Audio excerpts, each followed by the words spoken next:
नमस्कार, crime petrol Dastak में आपका स्वागत है। एक कहावत है, एक शब्द करे 100 घाव। जुबान से निकला हुआ शब्द बड़े बड़े घावों से ज्यादा घातक होता है। ये हमारे दिलो दिमाग पर गहरा असर छोड़ जाता है। इतिहास में बड़े बड़े गुनाह, बड़े बड़े अपराध केवल बेकाबू जुबान की वजह से हुए और ये सिलसिला आज भी जारी है। शब्दों के दांत नहीं होते, लेकिन जब ये काटते हैं तो गहरी चोट पहुंचाते हैं और कभी कभी ये चोट इंसान की जान तक ले लेती है। जहां अच्छे शब्द, अच्छी जुबान बिगड़े हुए काम बना सकते हैं, वहीं ये शब्द हमारे विनाश का कारण भी बन सकती है।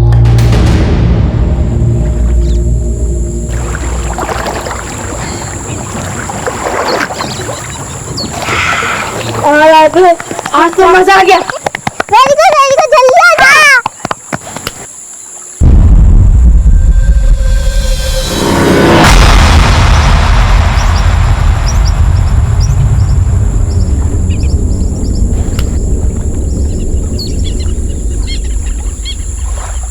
चल सपना, अब तेरी बारी। नहीं, मुझे नहीं जाना है। अगर पानी में नहीं जाएगी तो सीखेगी कैसे? हमको नहीं सीखना है। ऐसे कैसे नहीं जाएगी? हम लोग लेके चलेगा और तुझे सिखाएंगे भी। चल। नहीं भैया, अभी तक उसको नहीं जाना तो मैं जबरदस्ती क्यों कर रही हूँ? तू चुप कर। तेरी वजह से ये इतनी डरपोक हो गई है। तू चुप। नहीं, नहीं जाना है। नहीं पापा। रो मत। पापा को मत बोलना, प्लीज। चॉकलेट खाइए। ये ले। अब तो पापा को नहीं बोलेगी ना? ये ले मुझे भी दो ना। तुझे नहीं दूंगा। भैया दो ना प्लीज, नहीं तो मैं पापा को बोलूंगी। ये ले। अब तू नहीं बोलेगी ना? चल चलते। आज तो बहुत मजा आया ना? हाँ। गिर गए थे। हाँ।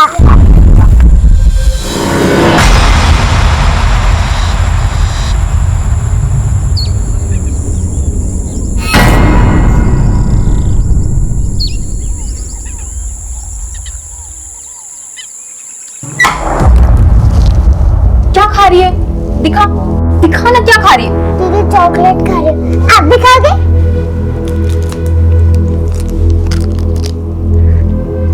अंजू, क्या है तेरे हाथ में? क्या दिया इसमें तुझे? दिखा इधर। चॉकलेट। यही सब खिला तू इसको? दांत खराब करना चाहती है ना तू इसके? मैंने नहीं दी उसे चॉकलेट। ज्यादा नाटक मत कर। माँ तो मर गई है, पर इस महारानी को छोड़ गई है मेरा खून पीने के लिए। तुम माँ को बीच में क्यों ला रही हो? मुझसे बात करो। क्या गलत बोला मैंने? हाँ, क्या गलत बोला? बोल। बस करो तुम तो। क्या है? क्या होगा तुम दोनों को? 2 दिन के लिए घर आता हो तो उसमें भी सुकून नहीं। क्यों लड़ मर रही हो तुम दोनों? दही जम गया मुंह में। अच्छा हुआ गांव से बाहर काम पकड़ लिए, नहीं तो जीना हराम हो जाता हमारा।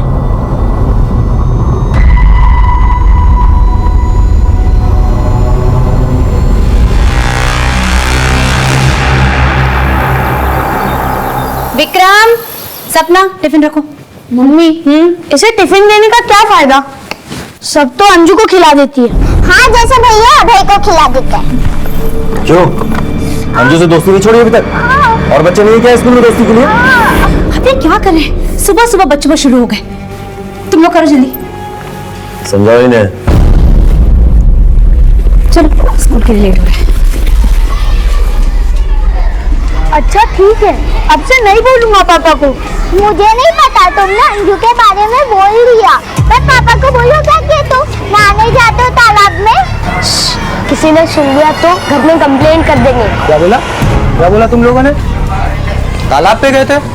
नहीं अंकल, नहीं गए थे हम लोग तालाब पे। झूठ मत बोलो, प्रिंसिपल मैडम को जाकर बोल दूंगा।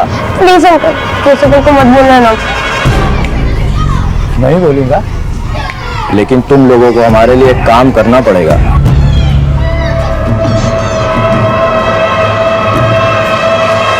मैंने कहा था ना तुम लोग तालाब पे जाना बंद कर दो, मगर तुम लोग माने ही नहीं।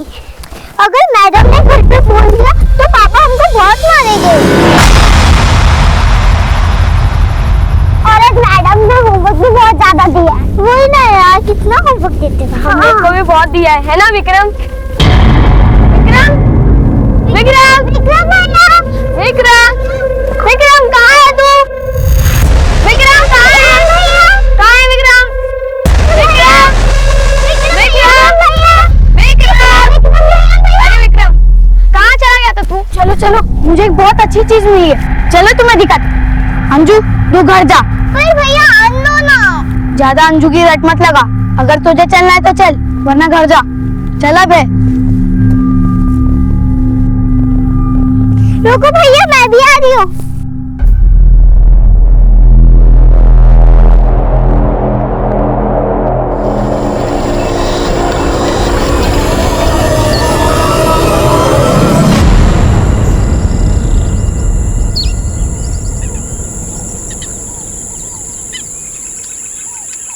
अभय आया? नहीं, रोज तो 12 बजे तक आ जाता था। हाँ, 2 बजने को आया। गाँव में सब जगह ढूंढ ली, पर कहीं नहीं है। ताला पर देखा? हाँ, वहाँ भी नहीं है।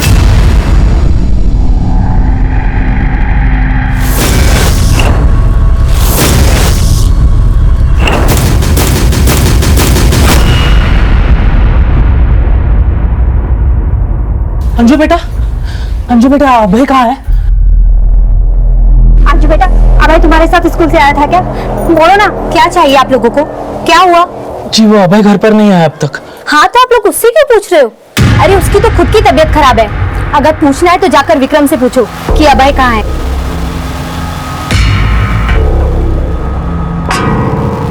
बेटा आकर, बेटा आकर। हाँ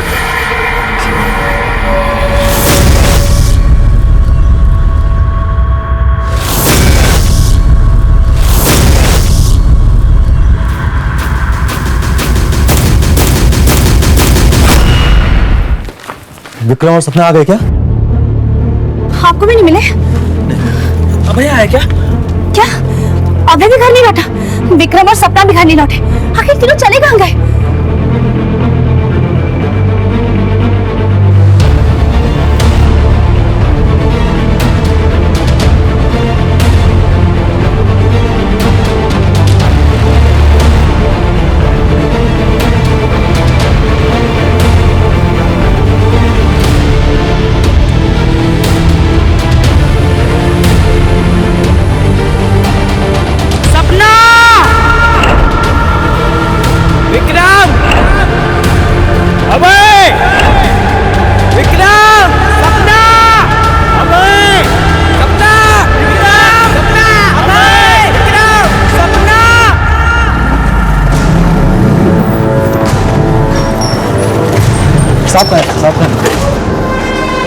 साहब नमस्ते। सब हमारे बच्चे गायब हुए हैं। ये रही फोटो, उन्हें ढूंढ निकाली साहब किसी भी तरह से। साहब 12 बजे स्कूल की छुट्टी हो जाती है, 2 बजे तक घर नहीं आए तो हमने तलाश शुरू की, हर जगह पता किया सर, स्कूल में भी फोन किया, लेकिन सबने ये बताया कि 12 बजे छुट्टी के बाद बच्चे घर के लिए निकल चुके हैं। घर में बच्चों को किसी ने डांटा था, जिसकी वजह से वो घर से निकल गए, नाराज होके अपने रिश्तेदार के घर वगैरह। नहीं सर, अभय के साथ तो ऐसी कोई बात नहीं, और ना ही हमारा कोई ऐसा रिश्तेदार है जिसके घर पर हो जाए। साहब सुबह हमने बच्चे को थोड़ा सा डांट दिया था, लेकिन साहब उसमें कोई ऐसी बात नहीं थी कि वो नाराज हो जाए। उनके दोस्तों से पूछताछ की? हाँ सर, गांव की ही कैलाश की बेटी है अंजू, वो भी उसी स्कूल में पढ़ती है। वो घर पर आ गई सर, लेकिन अब तक हमारे बच्चे नहीं आए।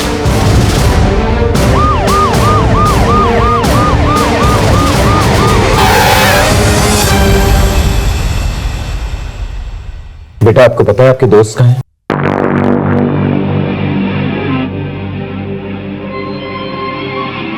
बेटा क्या आपको पता है कि आपके दोस्तों को क्या हुआ?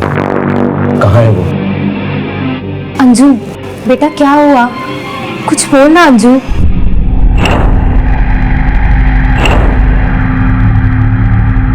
इसके फादर नजर नहीं आ रहे, कहाँ है वो? सर कैलाश दिल्ली में रहता है, वो सिर्फ शनिवार और रविवार को ही गाँव में आता है। सर जब से स्कूल से आई एक शब्द नहीं बोली है, और इसकी तबीयत अलग खराब है। आपकी बेटी को देख के लगता है उसे ट्रॉमा पहुंचा है। हो सकता है कि विक्रम, अभय और सपना के बारे में जानती हो कि वो कैसे गायब हुए, और इसी बात को लेकर सदमा हो उसे। आप फिक्र मत कीजिए, तुम बच्चों को ढूंढ लेंगे, और इस बच्ची का ख्याल रखिए।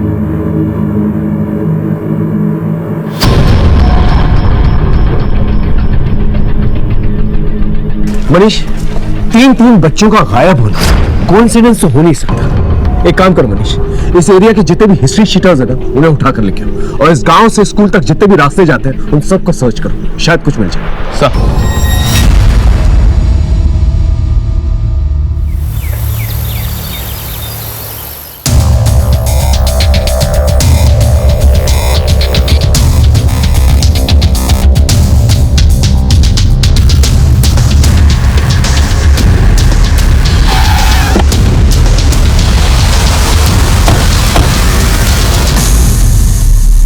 चारों बच्चे हमेशा एक साथ ही रहते थे। अब स्कूल खत्म होने के बाद वो कहाँ गए ये तो उनकी क्लास के बच्चों को भी नहीं पता। मैडम ध्यान से सोच कर बताइए, उन बच्चों का स्कूल में किसी के साथ कोई झगड़ा हुआ या स्कूल में ऐसा कोई जो उन बच्चों को नुकसान पहुंचाना चाहता हो? मेरे नॉलेज में तो स्कूल में ऐसा कोई नहीं हो सकता है। ठीक है, फिलहाल मैं स्कूल में काम करने वाला हूँ और स्कूल में आने जाने वाले सबकी डिटेल्स चाहिए। रामचंद्र को अंदर भेजो। जी मैं स्कूल के रिकॉर्ड से डेटा बुक लेकर आओ। बिल्कुल। मेरे बच्चे मुझे लौटा दो, बाकी मुझे कुछ नहीं चाहिए, तुम्हें जो चाहिए रख लो, लेकिन भगवान के लिए मेरे बच्चे मुझे लौटा दो। अब इसमें मैं क्या कर सकती हूँ? अगर पहले ये कर दिया होता ना तो आज गिड़गिड़ाने की नौबत नहीं आती।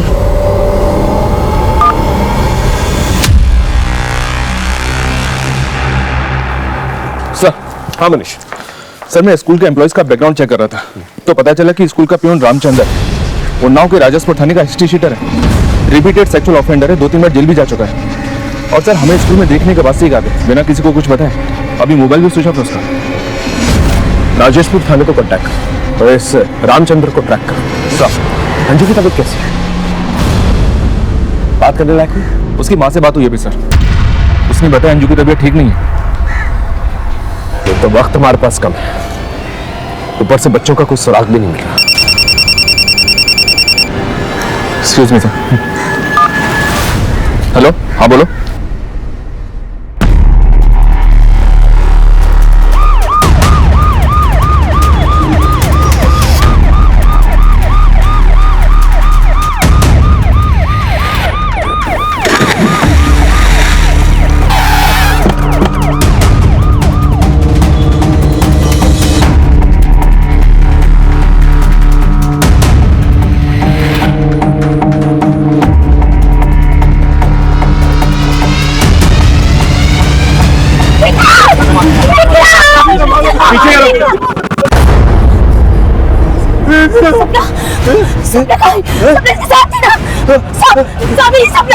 सब सपना मेरी बेटी। देखिए संभालिए अपना, संभालिए। देखा भाई, विक्रम को भी ले गई बुढ़िया। क्या बोला? कौन बढ़िया? सर वो वही बुढ़िया जिसने विक्रम को मारा। साहब आप यकीन नहीं करो, ये 15 साल पहले की बात है। एक बुढ़िया का पोता इस तालाब में डूब के मर गया था और उसको बचाने में वो बुढ़िया भी। उसके बाद से जो भी बच्चा इधर आता है उस बुढ़िया की आत्मा से लेके जाती है। आप बकवास कर रहा है, अंधविश्वास फैला रहा लोगों में। सर ये अंधविश्वास नहीं, सच है। अभय और सपना भी है ना साहब, उसी बुढ़िया के पास है और उनको है ना कुछ हो गया है। इसे बहुत कुछ बताया, थाने लेके चलो इसे। साहब मैं तो बात हुई। सर शायद यहाँ बच्चे तैरने आए हों, विक्रम के डूबने के बाद डर गए हों और यहाँ से भाग गए हों, शायद इसलिए अंजू भी चुप है। अगर वजह ये है तो अब तक आप बच्चों को घर पे आ जाना चाहिए था। और अगर विक्रम की लाश पानी में मिली है तो इसका ये मतलब नहीं कि वो डूब के मरा है, वजह कुछ और भी हो सकती है। जल्द से जल्द उसकी पोस्टमार्टम रिपोर्ट निकालो। Right sir. सर बाकी बच्चों को कुछ पता नहीं चला और विक्रम को स्कूल का बैग भी नहीं मिला। ठीक है, आसपास देखो शायद कुछ मिल जाए। Okay sir.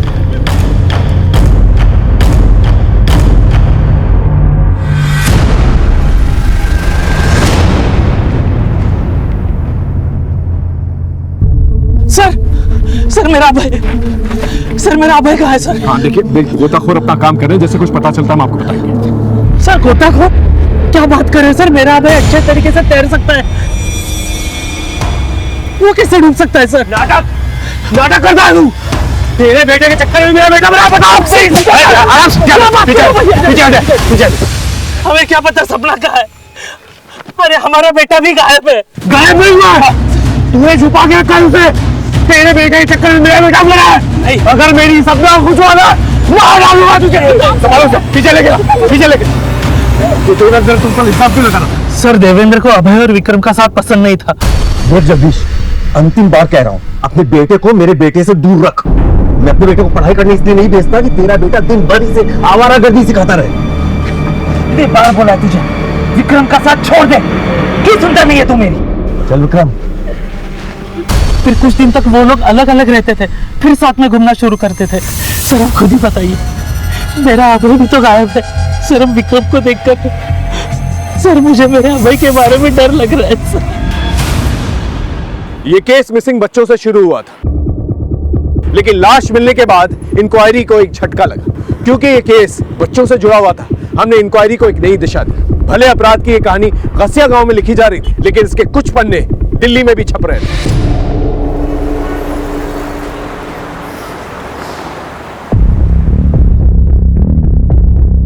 क्या बात है बेटा, आज काम पे नहीं जाना क्या? बस बाबा जा ही रहा हूं। चलिए बाबा।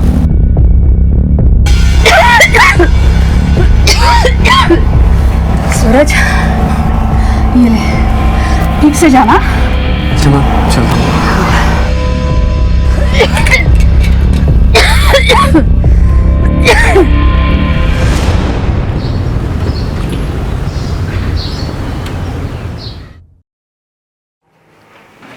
अभी तक बर्तन नहीं हुए, जल्दी करो, ये भी साफ करना है। हाँ, और ये देखो इसमें कितनी गंद लगी हुई है। ठीक है, तो फटाफट काम खत्म कर लो, और भी काम है।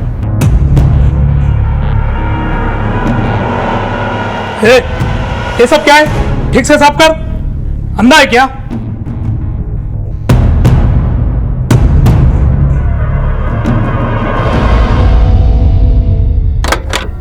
आप लंच टाइम से कर लेना।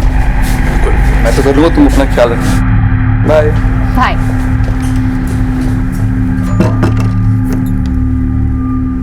सूरज, ये सब काम छोड़, चल अंदर आ।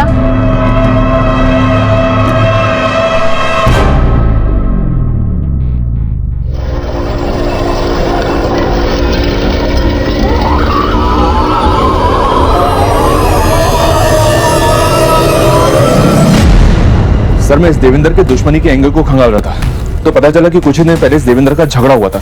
चांद से मार देने तक की नौबत आ गई थी। किसके साथ? बलदेव। सर, ये बलदेव देवेंद्र के साथ ठेकेदारी करता था, इसी चक्कर में झगड़ा भी हुआ था।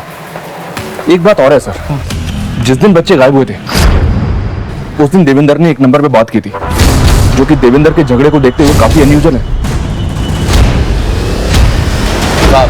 बात सुनने को तैयार ही नहीं था देवेंद्र। दोस्त बोल बोल के पीठ पीछे छुरा भोग रहा था हमारे। साले सब 100 पैसा मैंने लगाया और टेंडर तूने तेरे नाम पर भर दिया। ए बलदेव, पैसा दिया है तूने, गुलामी नहीं लिखवाई है मेरी। जो तू कहेगा वही मैं मानूंगा। क्या पैसा पैसा चिल्ला रहा है? अभी देता हूँ, बोल कितना पैसा है? पैसे से धोखा पटेगा नहीं देवेंद्र। भुगतोगे, याद रखना। जहरीले नाक के बिल में हाथ डाला तूने। ए जहरीले नाक, ये जहर ना कहीं और जाके निकाल। इधर आएगा ना तो अपनी काफी फन भी कुचल के रख दूंगा। फिर फैमिली वाले टेंडर भरेंगे तेरी लाश के लिए, समझा? चल गए। देवेंद्र ने तेरी लाश का टेंडर निकाला और तूने उसके बच्चे का ही टेंडर निकाल दिया। विक्रम को मार दिया ना तूने। अब है सपना कहां? सर, ऐसा कुछ नहीं किया मैंने। मैं मानता हूँ कि गुस्से में मेरा और उसका झगड़ा हुआ था, लेकिन उस झगड़े के बाद मैंने अपने रास्ते उससे अलग कर लिए थे। कौन से रास्ते पे जा रहा था जो नैना से टकरा गया? सर, ये क्या बोल रहे हैं? जिस दिन बच्चे गायब हुए थे उस दिन बातचीत हुई थी तेरी नैना के साथ। क्या बातचीत हुई थी दुश्मन की बीवी के साथ?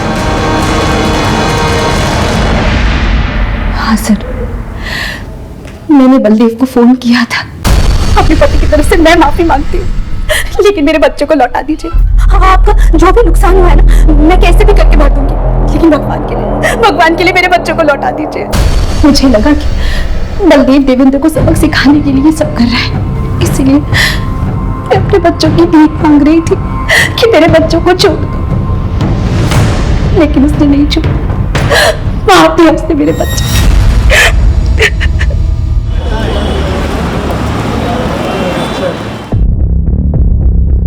माँ, मैं जा रहा हूँ। सूरज, रुक जा बेटा,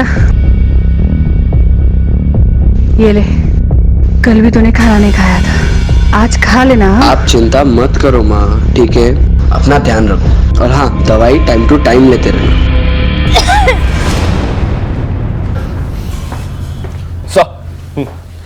सर, विक्रम की पोस्टमार्टम रिपोर्ट आ गई है। आपका शक बिल्कुल सही था। विक्रम की मौत डूबने से नहीं बल्कि गला दबाने से हुई है।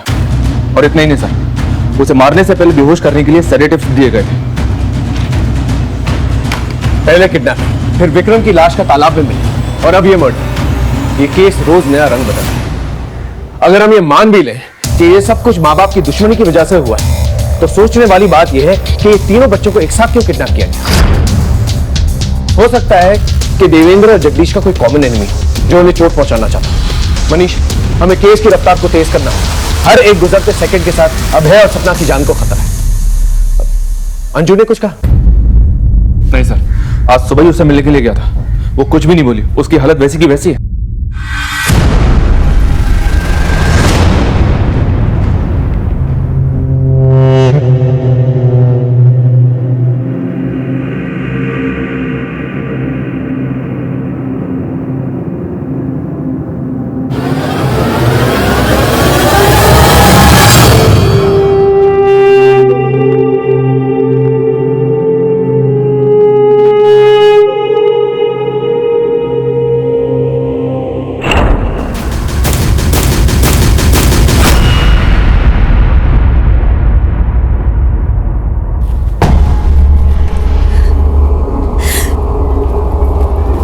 ये सब आपकी दुश्मनी की वजह से हुआ है। मेरा विक्रम आपकी वजह से मरा है।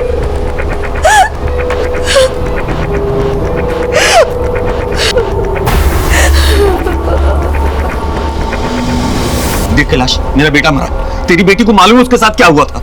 मुझे उससे एक बार बात कर लेने दे। तबीयत ठीक नहीं है उसका, बाद में आना। अरे कैलाश भैया, बात को समझिए, तो सपना को जान को खतरा है, एक बार मिलने दीजिए ना। हम बोले ना तुमसे तबीयत ठीक नहीं है उसका। अरे जाने देना कैलाश, कैलाश समझ नहीं रहा, हमसे कुछ हो जाएगा। धमकी दे रहा है तुमको, धमकी दे रहा है। चल यहाँ से, हम भी देखते हैं कैसे मिलता तू अन्नू से। अब पता चलेगा तुमको औलाद का दुख क्या होता है। हुगात कैलाश, सपना को कुछ हुआ ना, मार डालूंगा तुझे। बात नहीं। चलो अंदर, अरे चलो ना। सरू कैलाश हमको अंजू से मिलने नहीं दे रहा है और आप भी अंजू के बोलने का वेट कर रहे हैं। तब तक सपना को कुछ हो गया सर, तब क्या होगा? वो तो चाहता ही कि हम तड़पे। वो क्यों ऐसा चाहेगा? सर बदला ले रहा अपनी बेटी का। उसकी बेटी खुशी की शादी हमने शाम से करवाई थी, लेकिन शाम नालायक निकला।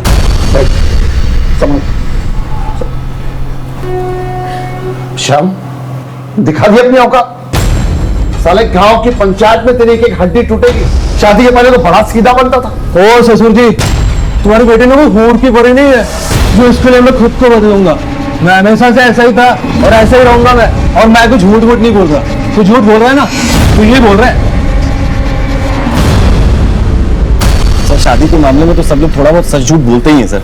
हमने तो घर बसाने के लिए सिर्फ शाम की बुराई छुपा ली थी, सोचा था सुधर जाएगा, लेकिन सर हमको भी यही लगता है कि कैलाश से सब कुछ किया है। सर खुशी का बदला ले रहा है वो। हमारे जीजा जी का सीधा पनीर पे भारी पड़ गया। हमारी बहन का घर उजाड़ दिया सर, वरना आपने सोचिए काय नहीं बात करने दे रहा है वो अंजू से।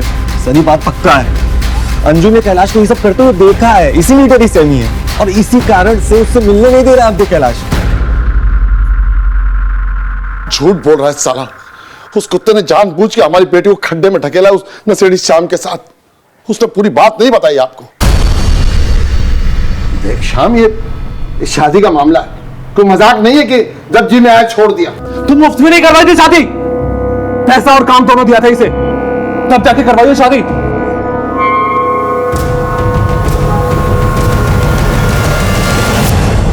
तुम सौदा किया हमारी बेटी का? अरे नशे में है, हो जाएगा, ठीक हो जाएगा। तुमने भी भांग खा रखी है क्या? साले पहले तो पैसे लिए, अब मुकर रहे हो। साले दलाल भी तुमसे अच्छे होते हैं। क्या कहा तूने? दलाल कहा, साले दलाल। छोड़ मुझे। इसकी वजह से हमारी बेटी की जिंदगी बर्बाद हो गई साहब। अब गिड़गिड़ा है हमारे सामने। उंगली कट जाएगी ना तो मूतेंगे नहीं उस पर।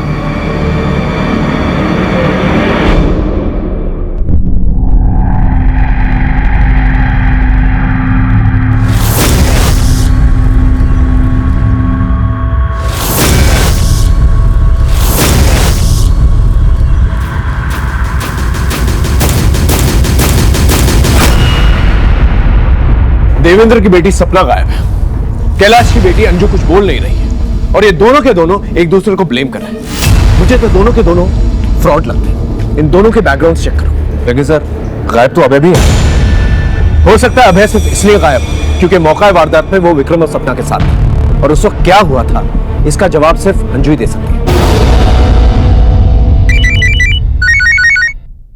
Excuse me sir. हेलो,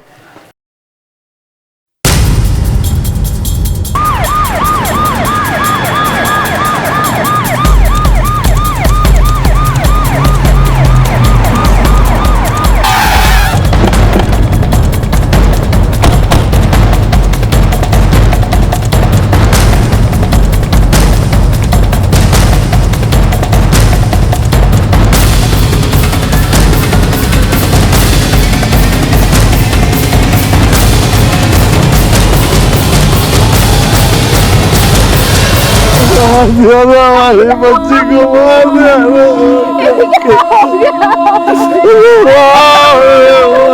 हमारे बच्चे को मार दिया ना। ये क्या हो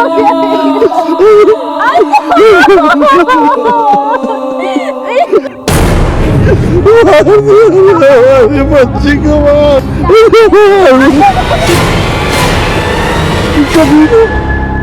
सुकून मिल गया तुमको हमारी बेटी को मार के। क्या मारा हमारी बेटी को? अपने बेटी को अपने से मारता मुझे बता रहा पगला उसका। क्या मारेगा अपनी बिटिया को? ये खुद अंजू को मारा है ताकि इसकी पोल ना खुल जाए, वरना मार के टांग दूंगा। यहाँ पर किसी ने कुछ देखा? नहीं साहब, नहीं देखा। आप लोगों ने कुछ देखा? कमाल, एक छोटी सी बच्ची को घर से उठाकर लेकर जाते हैं, उसको मारकर यहाँ फेंक देते हैं और किसी को कुछ नहीं दिखा।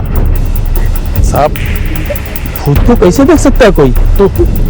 तूने मारा ना बुढ़िया के नाम पर, सुहाग लेके जाओ और तब तक मारना इसे जब तक इसे बुढ़ापा याद नहीं आता। ठीक है? मैंने कुछ नहीं किया साहब, साहब मुझे छोड़ दो साहब, मैंने कुछ नहीं। ये बच्ची को मार देते।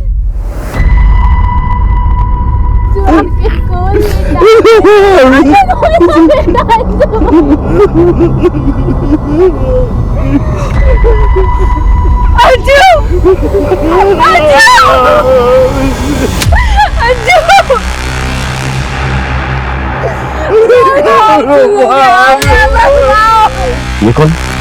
ये खुशी है सर, इस कैलाश की बड़ी बेटी। देवेंद्र ने इसकी शादी शाम से करवाई थी। लेकिन इधर कहाँ से आया? घर तो उसका इधर है ना। इस खुशी के बारे में पता करो ये कहां से आ रही थी, और ये दोनों परिवारों की कुंडली निकालो। केस है कुछ और बनाया कुछ और जा रहा है, और ये गांव वाले दोनों कोई खिचड़ी जरूर बना रहे हैं उस बुढ़िया के नाम पर। कष्ट बनाओ गांव के अंदर।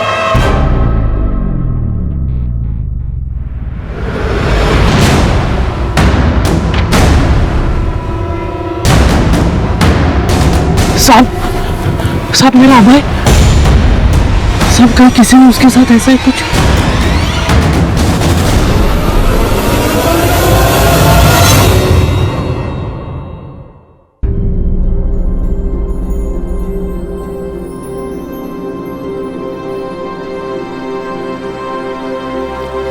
क्या हुआ?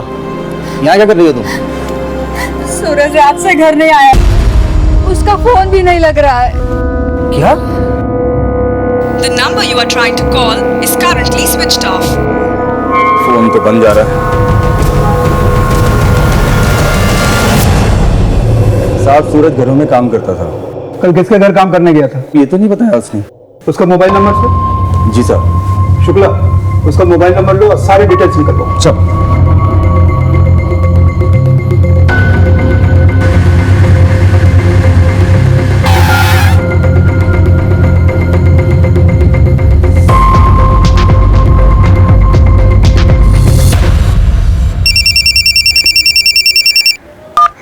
हाँ बोलो। एक इन्फॉर्मेशन मिली है सर, कुछ दिन पहले देवेंद्र ने अपने साले गोपाल को किसी बात पे बुरी तरह से पीटा था। बुलाओ उसे, पूछते क्या मामला। Okay sir. हाँ सर, एक बार जीजा जी मारे थे हमको। इतना जरूरी था बैंक में पैसा जमा करना? पार्टी के सामने नाम खराब करके रख दिया मेरा। माफ कर दीजिए जीजा जी, आइंदा ऐसा नहीं होगा। अरे कभी तो दिमाग से काम क्या कर यार।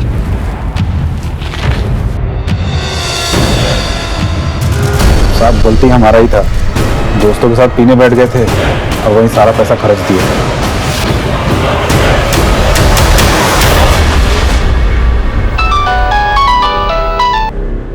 बोलो शुक्ला।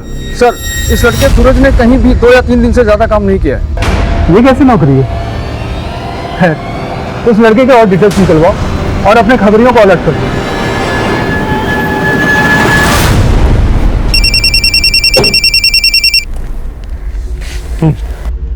सर, स्कूल के प्यून रामचंद्र का पता चल गया है। बोल, स्कूल से गायब हुए बच्चों के बारे में क्या जानता है तू? बोल। साहब मैं कुछ नहीं जानता साहब। तो फिर स्कूल से फरार क्यों हुआ था?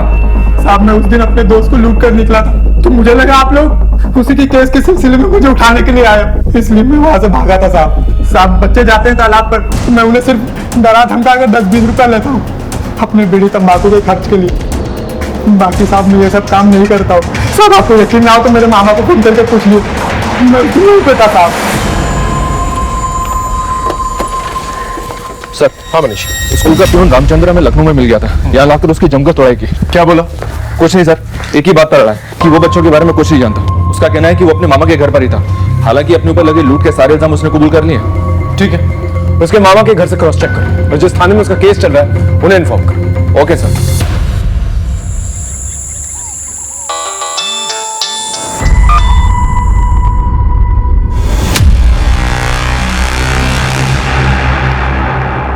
सर अभी तक की इन्वेस्टिगेशन में ये देवेंद्र तो क्लीन लग रहा है, पर ये कैलाश और खुशी ये दोनों शक के घेरे में। मैंने कैलाश की फैक्ट्री में उसके वर्क रूटीन के बारे में पता किया था, तो पता चला कि 20 नवंबर जिस दिन बच्चे गायब हुए थे उस दिन ये कैलाश दिल्ली में था ही नहीं, और खुशी अपने पति के साथ रेगुलर कांटेक्ट में थी, जिसमें से घर से बाहर निकल गया और अब वो गायब है।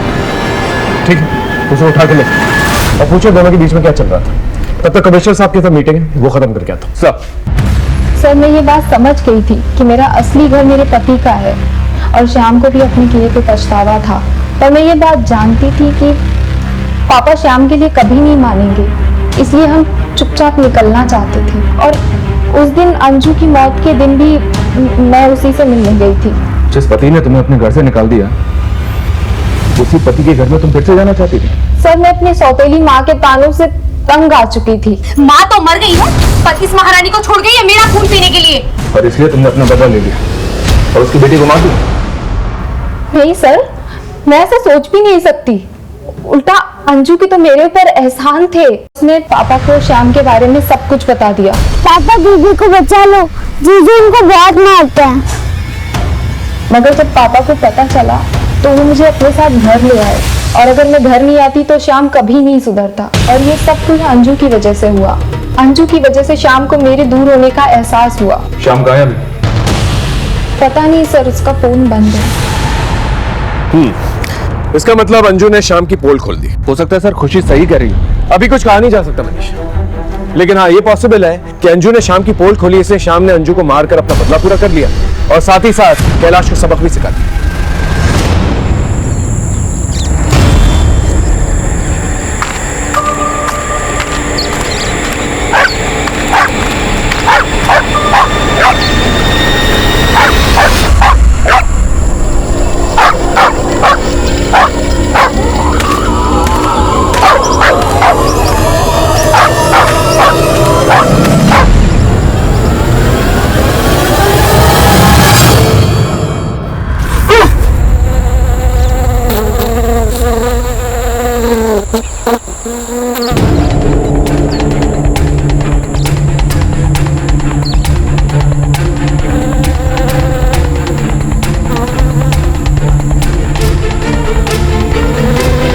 मैंने बार बार बोला था उस कैलाश के बारे में आपको, ले लिया।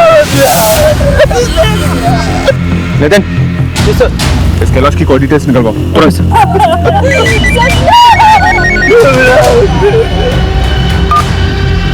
हेलो सर, शाम का पता चल गया है।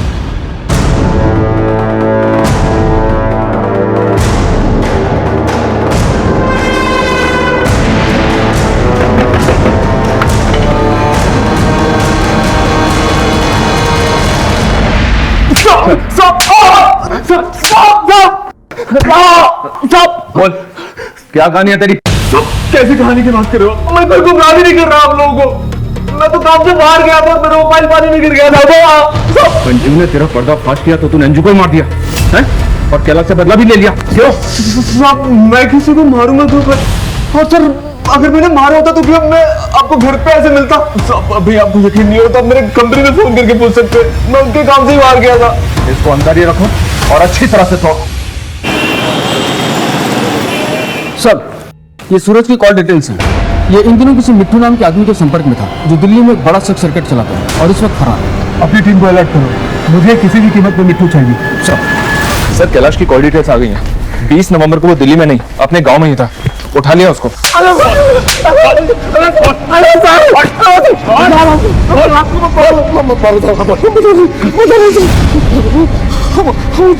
गाँव आए थे साहब, लेकिन हम अपने घर नहीं गए थे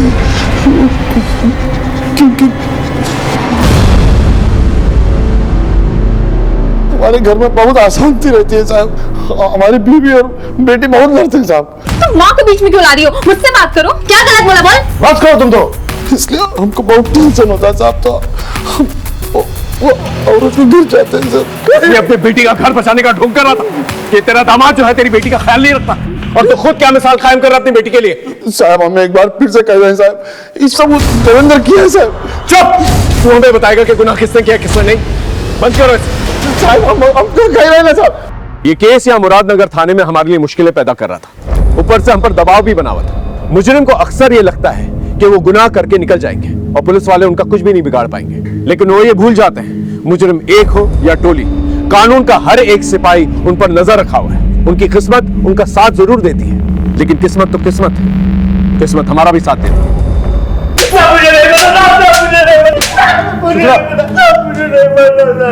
सूरज से तुझे किसने मिलवाया था, और इस रैकेट में तेरे साथ कौन कौन है, बता।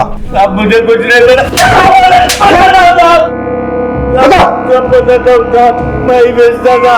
इस टैक्स रैकेट के चक्कर में उस लड़के को आखिरी बार मैंने ही एक कस्टमर के पास भेजा था, उसके बाद से वो लापता है साहब। बोल बोल। मैंने ही बुलाया था उस दिन सूरज को। सूरज, ये सब काम छोड़, चल अंदर आ।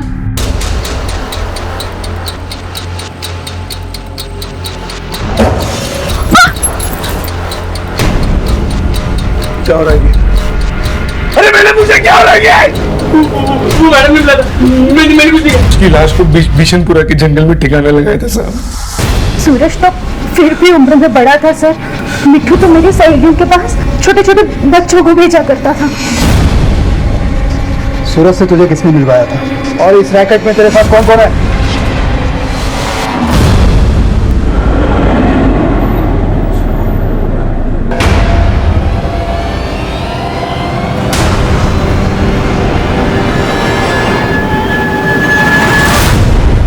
अब मामला साफ हो रहा है मनीष। दिल्ली में इन बच्चों को सेक्स रैकेट के लिए सप्लाई किया जा रहा है, और जाहिर सी बात है जान पहचान वाले बच्चे इजी टारगेट्स होते हैं ऐसे लोगों के लिए। मुजरिम ने पहले इन पर नजर रखी होगी,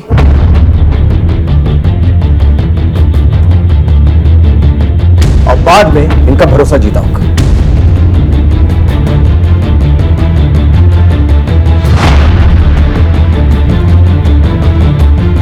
विक्रम, 2 मिनट। चलो चलो, मुझे एक बहुत अच्छी चीज मिली है। रुको भैया, मैं भी आ रही हूँ। उन्हें अपने झांसे में लिया और फिर बेहोशी की दवा की। मजा आ गया।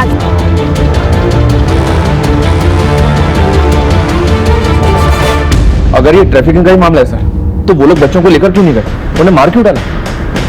ऐसा हुआ होगा कि मुजरिम ने बेहोशी वाली चॉकलेट सभी बच्चों को दी है। तीनों बच्चों ने खाई सिवाय अंजू, इसलिए अंजू उस जुर्म की चश्मदीद गवाह बनी।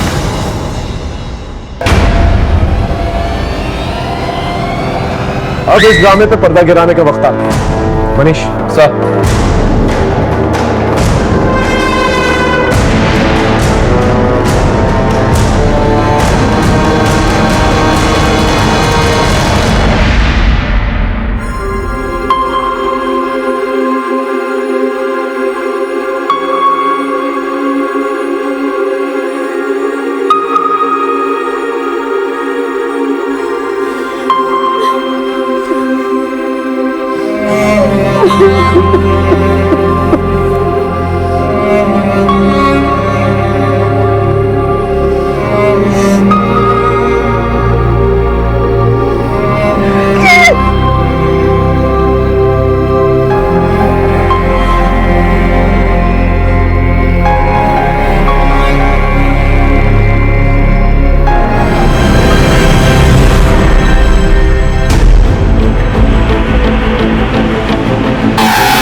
मनीष बोल।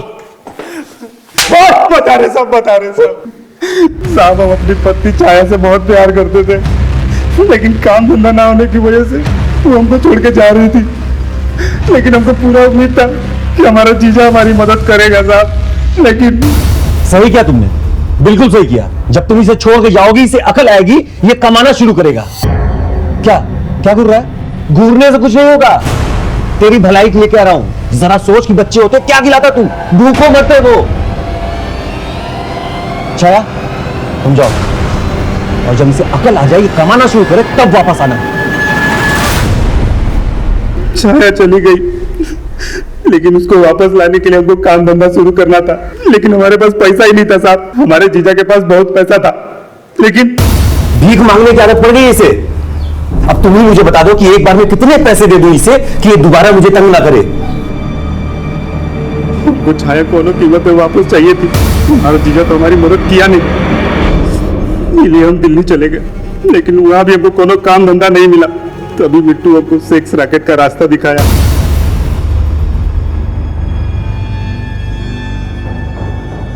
पैसा तो हमने बहुत कमाया साहब, लेकिन उसके साथ ही साथ एड्स जैसा बीमारी भी कमा लिए, और उसके बाद छाया के आने की कोई उम्मीद ही नहीं बची। और उस मोड़ पर जीजा हमारी मदद कर सकता था, जब हम अपनी जिंदगी में गलत कदम उठाए। लेकिन मदद करना तो दूर, उल्टा कदम कदम पे वो हमारी बेइज्जती करता था। तभी हमने फैसला लिया कि जिस तरह छाया हमारी जिंदगी से दूर चली गई, उसी तरह हम उसकी जिंदगी से उसकी कीमती चीज दूर कर देंगे। तभी हम एक प्लान बनाए और उसके बच्चों पर नजर रखना शुरू कर दिए। उस दिन तो अंजू जंगल से बच के भाग गई। इन सारी कही हुई बातों के लिए जिम्मेदार तो अपने जीजा जी को ठहरा रहा है। उन सारी बातों का जिम्मेदार तो खुद है। भले उसने जो कुछ भी कहा तुझे पसंद नहीं आया, लेकिन उसने जो कुछ भी कहा बिल्कुल सही था। तेरी वजह से सिर्फ एक नहीं बल्कि 4-4 घरों में अंधेरा हुआ। अब सारी जिंदगी अंधेरे में गुजार।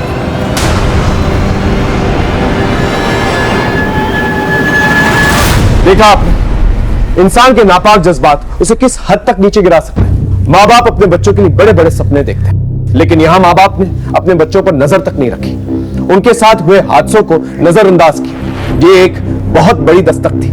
देवेंद्र ने गोपाल को भले सही बात कही हो, लेकिन उसके कहने का अंदाज़े बयां बिल्कुल गलत था। जब आप किसी को पैरों पे खड़ा करना चाहते हैं, उसकी अंदर की कमियों को उजागर करना चाहते हैं, तो ये काम जितना अहम है उतना सेंसिटिव भी है। उस वक्त हमें यह ध्यान देना चाहिए कि आपकी कही हुई बात किसी के जज्बातों को ठेस न पहुंचे। देखते हैं हमारे आज के एपिसोड की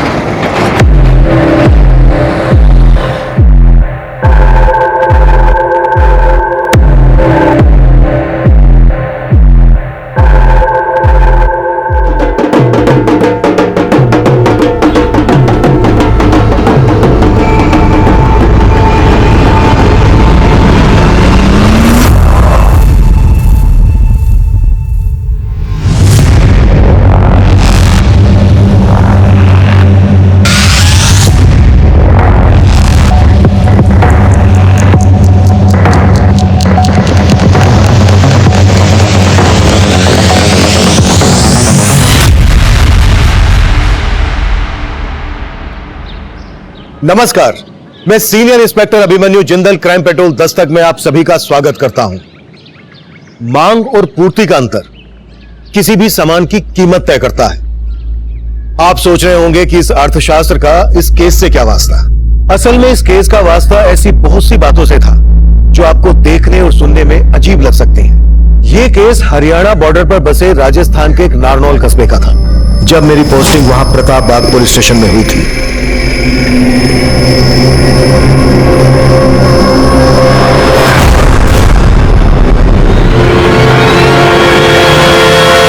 झल्ले, तू अपनी हरकतों से कभी बाज नहीं आएगा। देख, तेरी वजह से मेरे सारे कपड़े गंदे हो गए। अरे तो टेंशन क्यों ले रही है? ये देख, साबुन लाया ना मैं, चल उतार कपड़े, अभी चमका देता हूँ। हट, झल्ला कहीं का।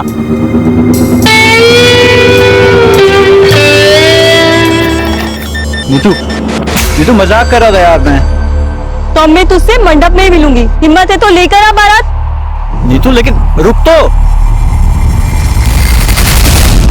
शंभू, आज तुझे एक ऐसी खुशखबरी सुनाऊंगा कि खुशी के मारे तू भी सूर्य नमस्कार करने लगेगा। अरे ऐसा क्या धमाका कर दिया? एक मिनट होल्ड कर, कोई गेट पर है। देखो सुनीता, इस बार आउट ऑफ इंडिया का प्लान रहने देते हैं। ऐसा करते हैं कहीं मनाली या कश्मीर चलते हैं। पर तुमने तो कनाडा बोला था ना। देखो लेकिन कनाडा घूमने के लिए कम से कम 1 महीने का वक्त चाहिए और मुझे ऑफिस से केवल 7 दिन मिलने वाले हैं। अच्छा ठीक है, आगे मार्केट में रोकना, मुझे सब्जी खरीदनी। थैंक यू, अभी रोकता। रामदेव स्माइल तो कीजिए, स्माइल कर दे थोड़ी सी। हाँ ये हुई ना बात। हाँ पापा की फोटो दिखाना। देखो कैसी है? बहुत अच्छी है। ये देखिए माँ जी। हाँ। कैसी फोटो? बहुत अच्छी है। ये फोटो देख के तो लड़की एकदम पसंद कर लेगी। बिल्कुल। हमारी होने वाली मम्मी की भी तो फोटो बताओ। अरे शादी से पहले बच्चे लोग मम्मी को नहीं देखते। आज तो क्या हुआ, तो आगरा वाले दिन देख लूंगी। आज बैगन खाओगे टमाटर?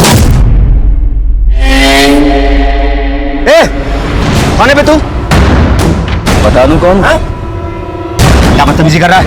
मुक्ति। कौन है तू? मुक्ति छोड़ो, घर चलो। क्या कर रहे? सब्जी खरीद रहे? घर चलो। क्या बोल रहा था तुमसे? घर चलो।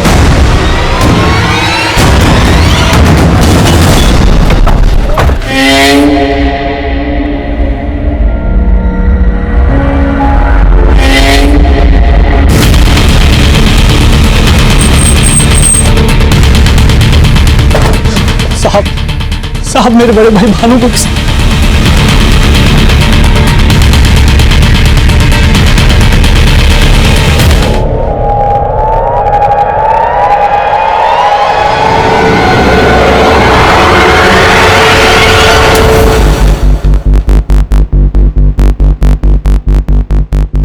सर मैं कल रात को फोन पर भैया से बात कर रहा था। उन्होंने मुझे होल्ड करने के लिए कहा। कोई घर पे आया था शायद। एक मिनट होल्ड कर, कोई गेट पर है। साहब फिर भैया फोन पर वापस नहीं आए। तुम कहना चाहते हो कि रात को जो भानु से मिलने आया था उसी ने भानु को मार डाला? और कौन हो सकता है वो? मालूम नहीं सर। अच्छा, रात को जब फोन पर भानु के साथ तुम्हारी बातें हो रही थी, एग्जैक्टली क्या बातें हुई? सर वो कोई खुशखबरी देना चाहते थे। कैसी खुशखबरी? मालूम नहीं साहब, वो बहुत खुश थे। उससे पहले मुझे कुछ बता पाते। तुम्हें किसी पर शक है? नहीं साहब। किसी लड़की के साथ कोई चक्कर वक्कर? नहीं साहब, भैया के सिर्फ 2 ही शौक थे, दूध घी खाना और तकदीर। भानु के मर्डर के 15 दिन बाद तक भी हमें उसके कातिल की कोई लीड नहीं मिली थी। तब हमारे लिए 2 सवाल अहम थे। पहला, भानु के मर्डर का मोटिव क्या था, और दूसरा, भानु उस रात अपने छोटे भाई बिशंबर को क्या खुशखबरी देने वाला था। और अब हमें एक साथ कई बुरी खबरें मिलने वाली थी।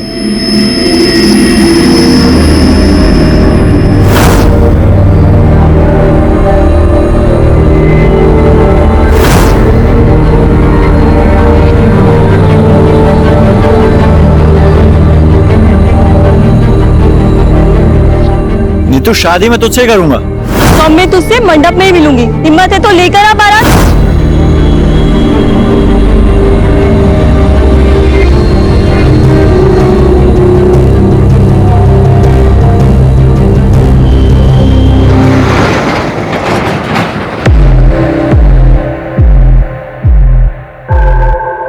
आप जिस नंबर को डायल कर रहे हैं वो इस समय स्विच्ड ऑफ है।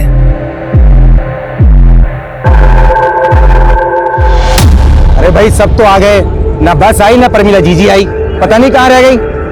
अरे धर्म जी कहाँ है सब लोग? हम तो 9 ही लोग हैं और प्रमिला जी ने बोला था 11 लोग की शादी होगी।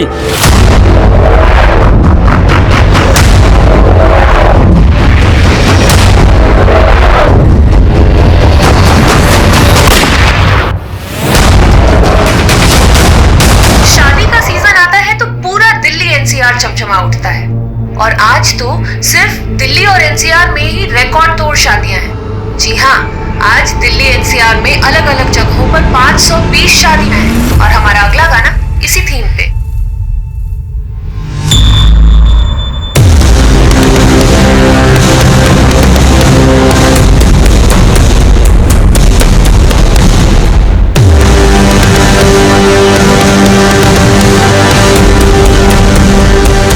अरे भाई, हम तो बारात लेके भी ना गए और दुल्हन सीधा यहाँ आ गई।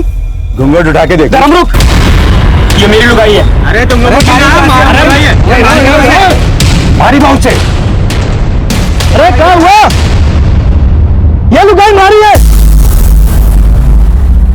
लुगाई मेरी है। तू तो बाइक पे आया, तेरी लुगाई कहाँ से हो गई है? अरे बाइक तो दहेज में मिली है और इसको बाइक में बैठने में डर लगता है, इसलिए मैंने बापू के साथ इसको बस में बैठा दिया। प्रमिला ने किया ना तेरा ब्याह? अरे कौन प्रमिला? हमारा ब्याह तो बाबू ने करवाया है। अरे तो फिर प्रमिला कहाँ रह गई?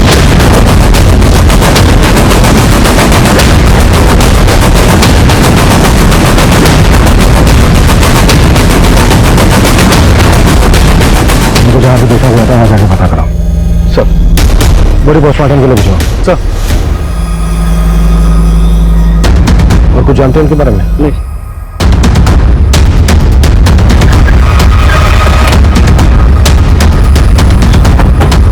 सर परवीना बहन मेरे साथ और 11 दूल्हों की शादी कराने वाली थी आज। 11 दूल्हों की शादी? हाँ हाँ सर 11 दूल्हों की शादी। परमिला जीजी ने हमें बोला था कि वो हमें बस से नोएडा लेके जाने वाली है, जहाँ रात को हमारी शादी है। सर हम लोग बस का इंतजार सुबह से कर रहे हैं और शाम होने आ गई, लेकिन बस का अभी तक अता पता नहीं है। सर ये प्रमिला है कौन? परमिला सोशल वर्कर है साहब, वो टेहरी गांव में रहती है।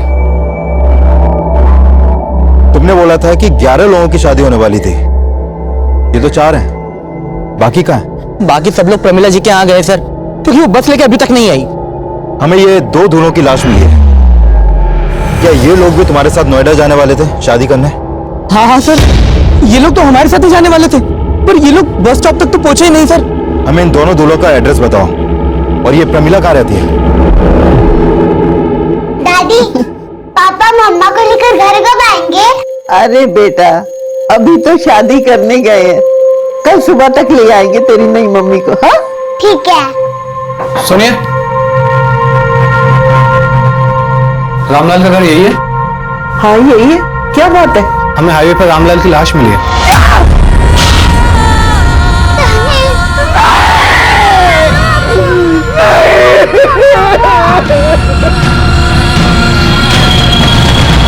देखा, मैंने कहा था ना, परमिला हम सबको लूट के भाग गई। हमारी शादी कैसे होगी? अरे कोई बताएगा? मारो छोड़ो, अजय कहाँ गया?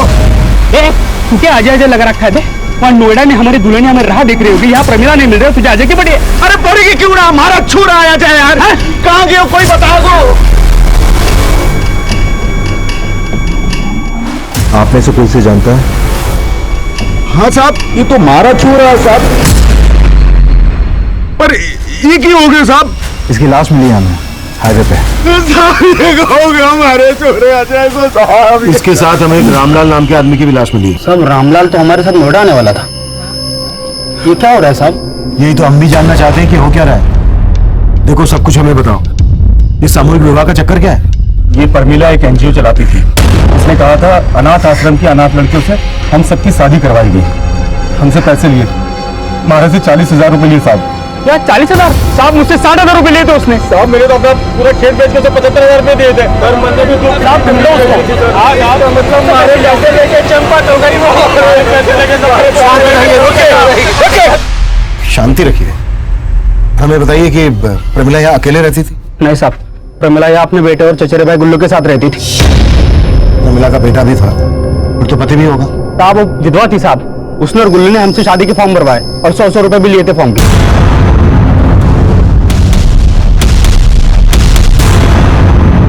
मेरे भैया कनाडा में रहते हैं। जिस दिन उनके आने की तारीख तय हो जाएगी, उसी दिन शादी की तारीख भी तय हो जाएगी, क्योंकि वही इस शादी के लिए फंड दे रहे हैं और 11 लड़कियों का कन्यादान भी वही करेंगे। ठीक है? पर हमारी शादी किस लड़की से होगी वो तो बताओ। वो तो बताइए। हाँ हाँ, मेरे पास तस्वीरें हैं, मैं आपको दिखाती हूँ।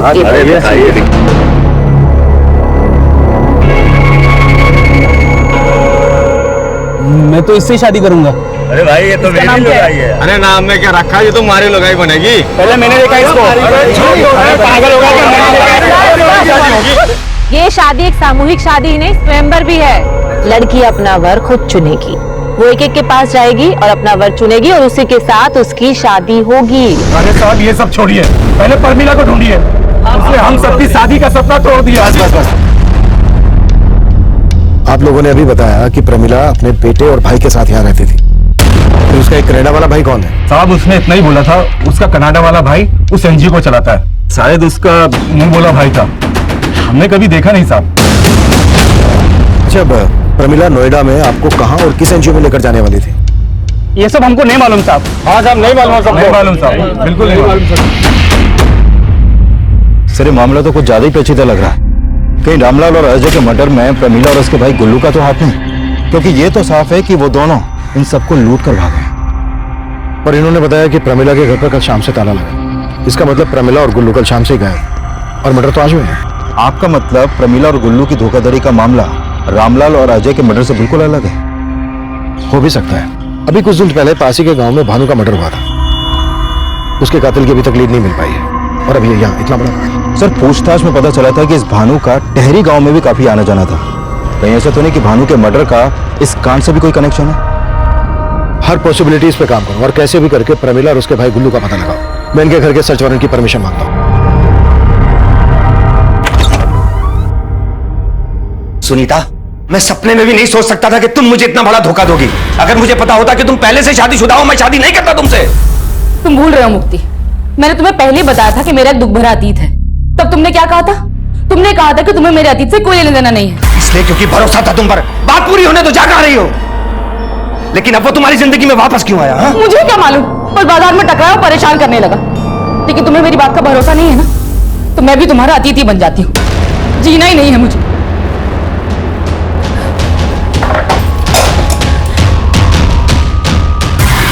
सुनीता, पागल हो गई हो? छोड़ो इसे, मैं कहता हूं।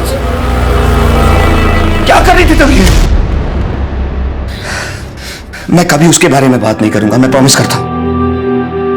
तुम प्लीज ये सब दोबारा मत करना। I am sorry.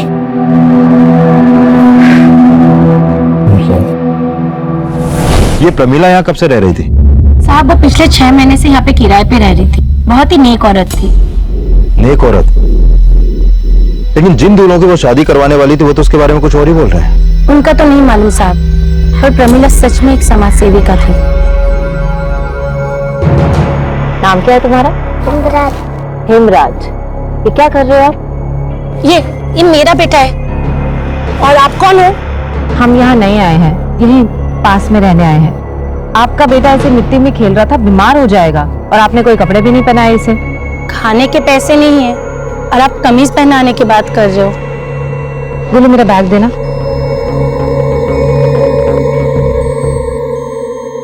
ये लो, ये पहना दो इसे। साहब प्रमिला में ना हमें कभी कोई खोट नजर आई, ना ही उसका भाई गुल्लू में। सुना है प्रमीला का एक मुंह बोला भाई भी है जो कनाडा में रहता है, उसके बारे में कुछ मालूम है तुम्हें? प्रमिला दीदी से उनके कनाडा वाले भाई के बारे में सुना तो था, पर वो कभी यहाँ पर आया नहीं। मम्मी चाहिए मुझे। क्या मम्मी मम्मी लगा रखा है? मैं तेरी माँ हूँ। जो मम्मी का बात सुना। मम्मी। सर मैंने गुल्लू और प्रमीला दोनों के कॉल रिकॉर्ड चेक किए। सर इन दोनों का फोन रामलाल और अजय के मर्डर से एक दिन पहले बंद हो गया था। सर इसका मतलब ये निकलता है कि ये दोनों सबके साथ धोखाधड़ी करके रामलाल और अजय को मार के कहीं पर फरार हो गए। इनकी कॉल रिकॉर्ड्स में किसी कनाडा वाले भैया या एनजीओ का नंबर मिला? नहीं सर ऐसा तो कोई नंबर नहीं मिला, लेकिन हैरानी की बात तो यह है कि पूछताछ में सब लोग प्रमिला के बारे में अच्छा ही बोल रहे हैं, यहाँ तक कि रामलाल और अजय की फैमिली भी। जरूर इन्होंने अच्छा दिखने का नाटक किया होगा ताकि ये दोनों को ठग सके। अब सवाल यह है कि अगर इनका मोटिव धोखा देना ही था तो फिर अजय और रामलाल के मर्डर का इन लोगों के गायब होने से क्या कनेक्शन हो सकता है? सर अजय और रामलाल की पोस्टमार्टम रिपोर्ट, दोनों को देसी राइफल से शूट किया गया है, लेकिन अजय की बॉडी पे कुछ गंभीर चोटों के निशान भी मिले हैं। और एक बात और सर, अजय की कुछ दिन पहले नसबंदी भी की गई थी। नसबंदी?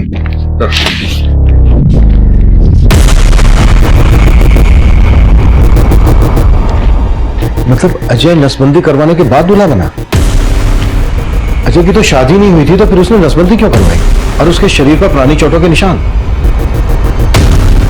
ये माजरा क्या है? हमें अजय की फैमिली से मिलना पड़ेगा। तब तक तुम पता करो कि नोएडा में कौन कौन से एनजीओ और अनाथ आश्रम है। हो सकता है वहां से हमें गुल्लू, प्रमिला और उसके कनाडा वाले भाई की कोई लीड मिल जाए। अब मुझे क्यों छोड़ के गए पापा?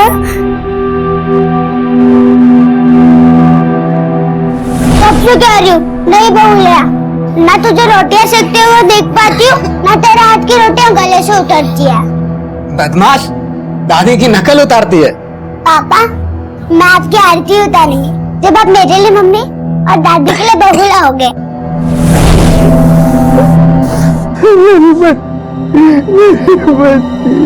दादी दादी आपको क्या हुआ? दादी आपको पानी चाहिए? ये लो पानी। दादी उठो ना, दादी पानी पिलाना आपको। आंखें खोलो ना दादी। अजय के शरीर पे वो चोटों के निशान कैसे आए थे और उसने नसबंदी क्यों करवाई थी? अरे जान दो साहब, अगर हमने उन लोगों के खिलाफ कुछ भी बोला ना तो हमारे छोरे की तरह वो हमें भी मार देंगे। कौन लोग? देखिए, अगर आपने हमसे कुछ भी छुपाया ना तो ठीक नहीं होगा। हमारे छोरे से मुखिया की छोरी नीति बहुत प्यार करती थी। हम दूसरी जात के हैं, हमारे छोरे से नीति भाग गई। इसी बात को लेकर मुखिया ने हमारा जीना आराम कर रखो है। हुकुम माफ कर दे मैंने। जब तक तेरा छोरा मारे को नहीं मिल जाता तब तक तेरी यूं ही कुटाई होती रहेगी और तना मार मार के खाल उधेड़ जाना। फिर उन्होंने मालूम कर लिया कि वो दोनों कहाँ छुपे हैं और वो उनको पकड़ के गांव ले।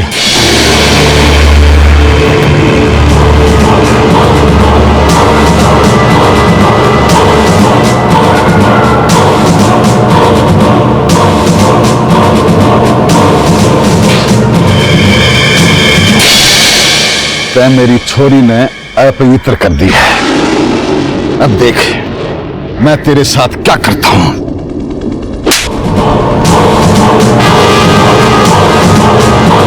मुखिया जी, घनी कुटाई होगी कि एक आओ तो काट फेंक उछाड़ लें। नहीं, अगर इसको मारा तो पुलिस को हम पे शक हो जाएगा कि इसको हमने मारा है। इसकी नसबंदी करवाता हूं जिसे कोई भी लड़की का पिता इसके साथ अपनी बेटी का ब्याह कभी ना करे। तो आपको लगता है कि अजय को मुखिया ने मरवाया?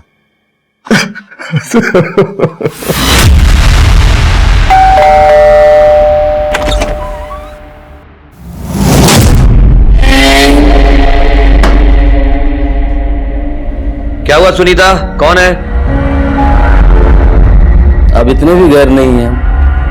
अच्छा, उस दिन जो है ना उसके लिए सॉरी। अब अंदर आने के लिए नहीं कहोगे?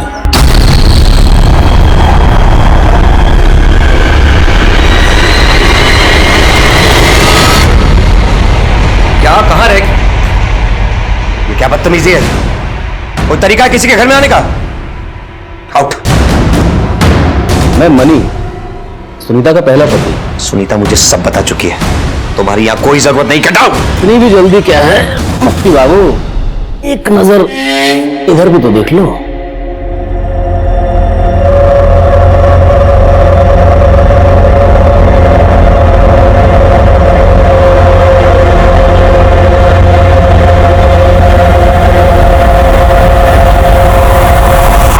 तो अब करें मुद्दे की बात।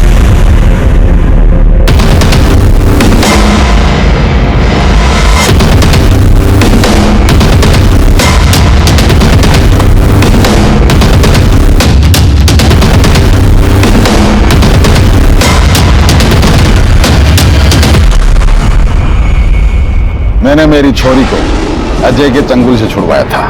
मानता हूं कि मैंने 2-4 डंडे भी मारे, पर अब अजय के मर्डर से मेरा कोई लेना देना नहीं है। आपने अजय को सिर्फ पीटा ही नहीं था, बल्कि उसकी नसबंदी भी करवाई थी।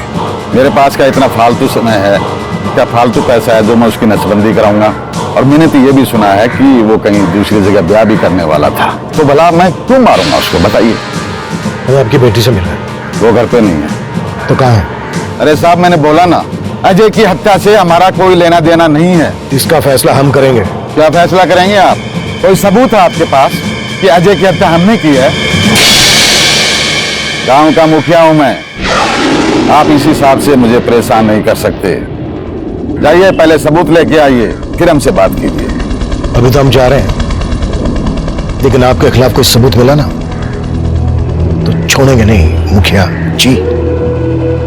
पधारिए।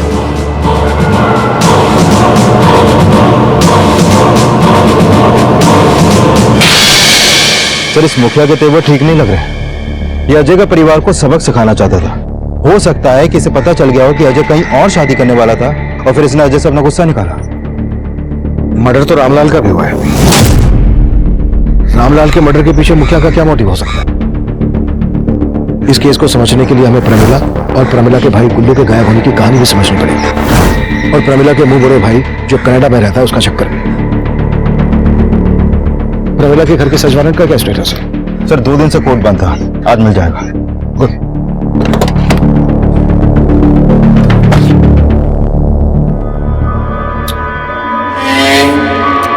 डार्लिंग ऐसे सूखी सूखी चाय पिलाऊंगी क्या? जाओ भाई अपना वो फेवरेट वाला वो मसाले वाला काजू लेकर आओ। आखिर तुम चाहते क्या, पहले ये बता।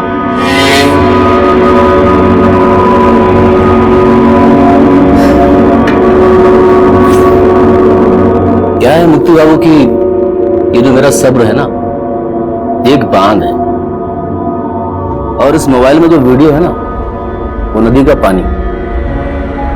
तो मुझे पैसे देकर इस बांध को मजबूत करते रहो बस, वरना जिस दिन मेरे सब्र का बांध टूटा तो इस वीडियो को मैं इंटरनेट पर वायरल कर दूंगा।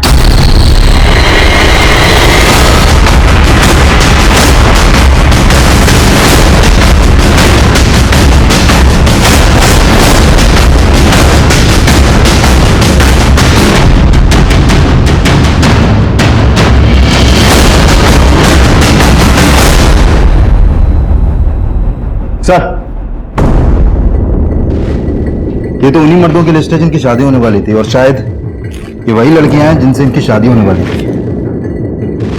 लेकिन उस अनाथ आश्रम का पता नहीं चला है जिसे प्रमिला का कनाडा वाला भाई फंड करता था। फिर भी लड़कियों के फोटोग्राफ नोएडा और दिल्ली एनसीआर के सभी एनजीओ और अनाथ आश्रम में भेज दो, शायद वहां से कुछ पता चल जाए। सर, लेकिन इस लिस्ट में एक दूल्हे का नाम काट के उसके आगे धर्म का नाम लिखने का क्या चक्कर हो सकता है?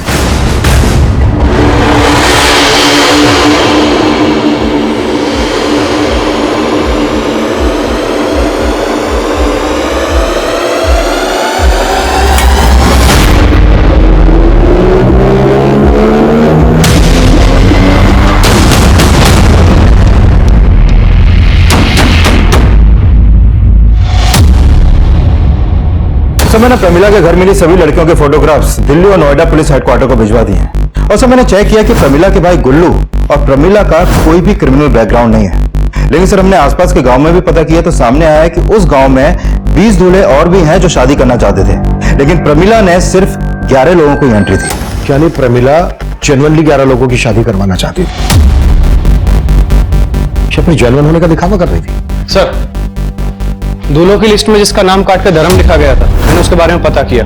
वो उसी गांव का रहने वाला है जहां का भानु था। भानु? हाँ सर, वही भानु जिसकी 15 दिन पहले हमें लाश मिली थी। और सर सुनने में आया धर्म और भानु का कुछ दिन पहले काफी झगड़ा भी हुआ था। भानु का छोटा भाई हमें बता रहा था कि उस रात भानु उसको कोई खुशखबरी देने वाला था। कहीं ऐसा तो नहीं है कि भानु भी शादी करने वाला था और उसका मर्डर हो गया, इसलिए धर्म का नंबर लगा? धर्म को उठा लो और इन लड़कियों की भी इंफॉर्मेशन निकालो। हमारे लिए ये जानना भी जरूरी है कि प्रमिला जिन लड़कियों की शादी उन दूल्हों से करवा रही थी, उन लड़कियों का इस केस से क्या कनेक्शन है। Right sir.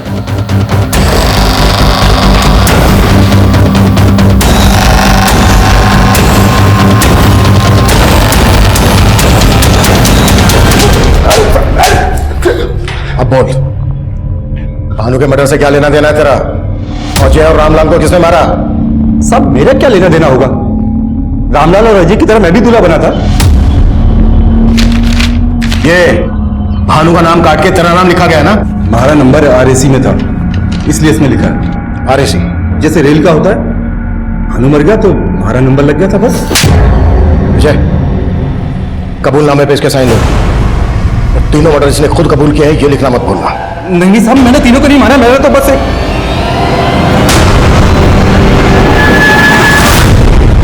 साहब, हमारी बचपन से इच्छा थी शादी करने की, पर हमारी उम्र बीत गई, किसी ने घास न डाली।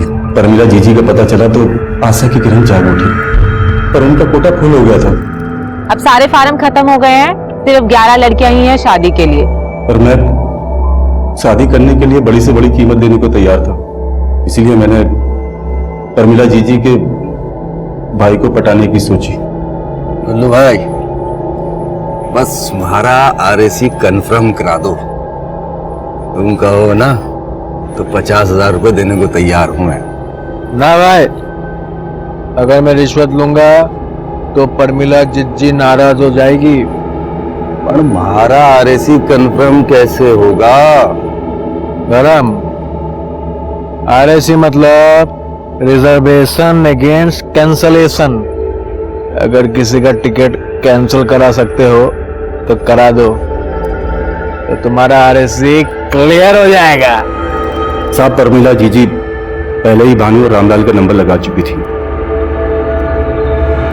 इसलिए उस रात मैंने भानु को मार दिया और RAC कंफर्म कर लिया।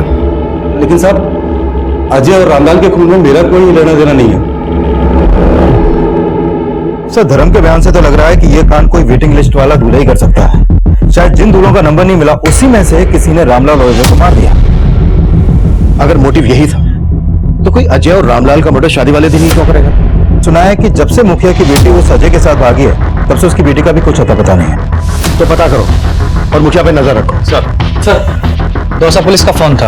हमने जो उनको फोटो भेजे थे प्रमिला और गुल्लू के, उन्होंने बताया कि प्रमिला की लाश मिली है उनको। प्रमिला का भी मर्डर हो गया और उसका भाई गुल्लू और उसके साथ उसका बेटा था बिट्टू। इनके बारे में कोई इन्फॉर्मेशन मिली दौसा पुलिस से? नहीं सर, ऐसा कुछ नहीं बताया दौसा पुलिस ने, लेकिन जहां प्रमिला की लाश मिली थी वहां से थोड़ी दूर पे उसका पासपोर्ट भी मिला था। और सर प्रमिला रिंगस की रहने वाली थी और उसके पासपोर्ट पे एड्रेस भी वहीं का था, लेकिन सर उसके पासपोर्ट पे वीजा एक जगह का भी नहीं है। प्रमिला सबको बोलती थी कि उसका एक मंगोला भाई है जो नोएडा में एक एनजीओ को फंड करता है, कनाडा में रहता है। प्रमिला के नेटिव प्लेस रिंगस चलना पड़ेगा। तैयारी करो।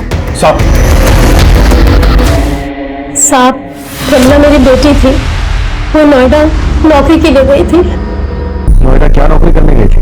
साहब ये तो नहीं मालूम, लेकिन मेरे देवर का बेटा गुल्लू उसी ने नोएडा में प्रमिला को नौकरी लगवाई थी। गुल्लू कहाँ रहता है?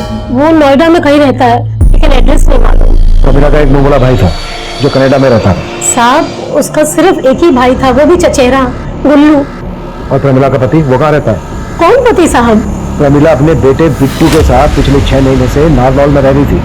अब ये तो आप भूलना ही मत कि आप उसके पति को नहीं जानती हैं। प्रमिला की तो शादी भी नहीं हुई है, तो बेटा कैसे हो सकता है प्रमिला का?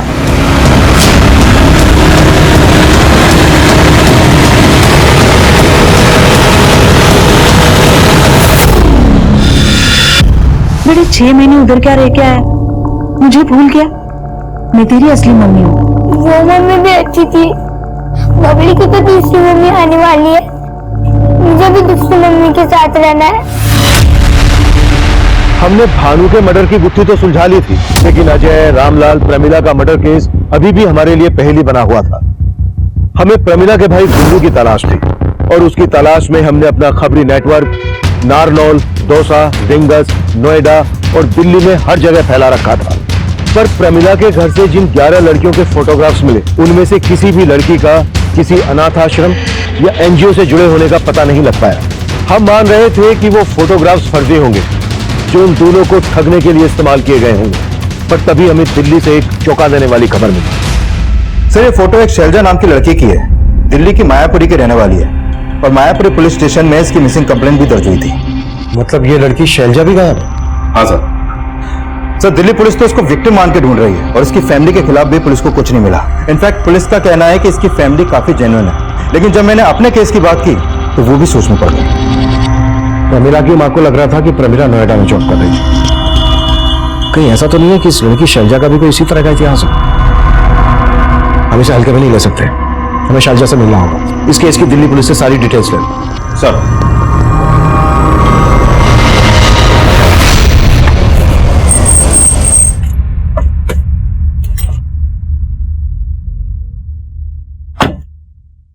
क्या मुक्ति भाई, मार्केट में एक नया वीडियो आया है, देखोगे?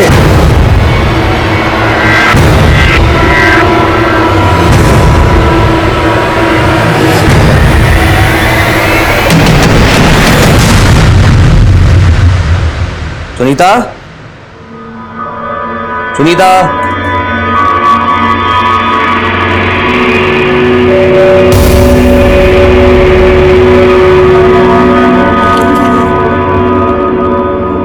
मुझे माफ कर देना मुक्ति, मेरी वजह से तुम्हें नीचा देखना पड़ा।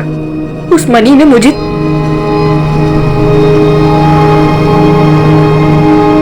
आप जिस नंबर को डायल कर रहे हैं वो इस समय स्विच्ड ऑफ है।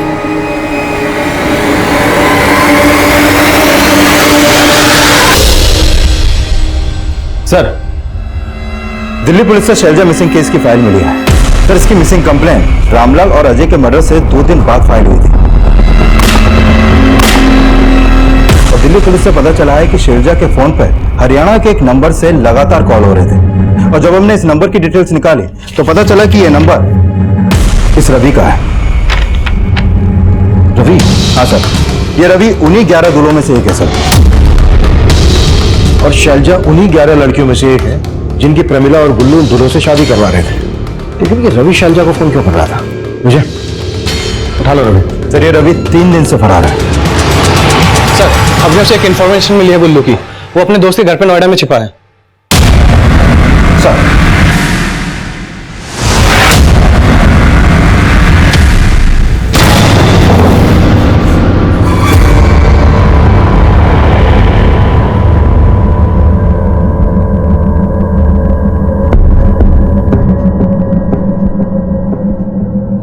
पहन ले, तेरे लिए बनवाया है, अच्छा लगेगा तुझे।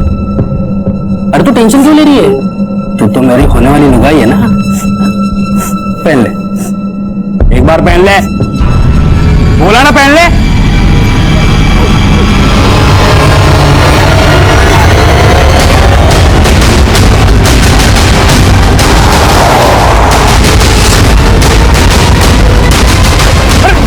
मैंने क्या किया सर? मैंने क्या किया सर?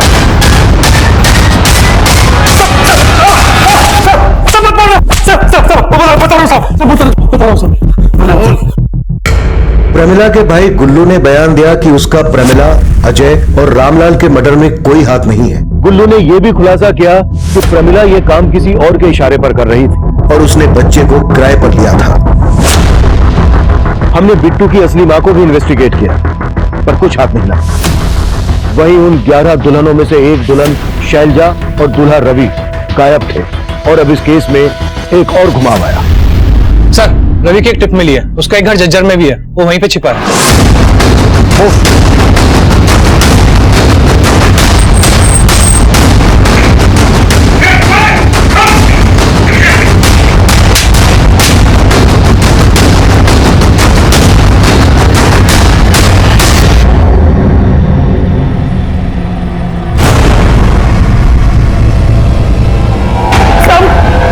साहब मैंने कुछ नहीं किया साहब।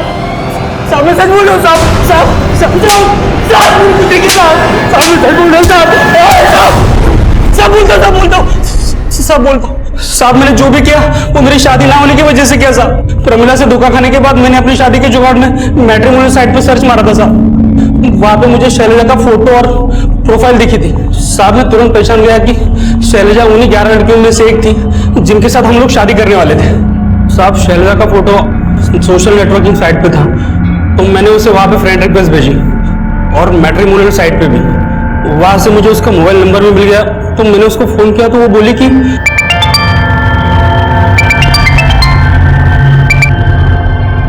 हेलो हेलो, मैं रवि बोल रहा हूँ। कौन रवि? अरे वो नाम से याद नहीं आएगा। मैं वही हूँ जो तेरे से नोएडा में शादी करने वाला था। शादी? बकवास बंद करो और आज के बाद यहाँ पे फोन मत करना, समझे? साहब उसने फोन पे मुझे ऐसा झाड़ा कि मेरा माथा ठनक गया और ऊपर से प्रमिला का गुस्सा था तो मुझे बर्दाश्त नहीं हुआ साहब। मैंने शैलजा को उठा लिया। मैं तो उसको पटा के उससे शादी करने वाला था साहब, बस। अब तेरे फेरे जेल में होंगे। प्रमिला को भी तूने इसी खुंदक में आके मारा ना? साहब अगर प्रमिला मुझे मिल जाती ना तो पक्का उसे मार देता, लेकिन वो खुद ही गायब हो गई तो मैं कैसे उसे मार सकता हूँ साहब? ये ऐसे नहीं भूलेगा। बस साले साहब मैं सच बोल रहा हूँ साहब। मैंने नहीं मारा साहब। मैंने प्रमिला को नहीं मारा साहब।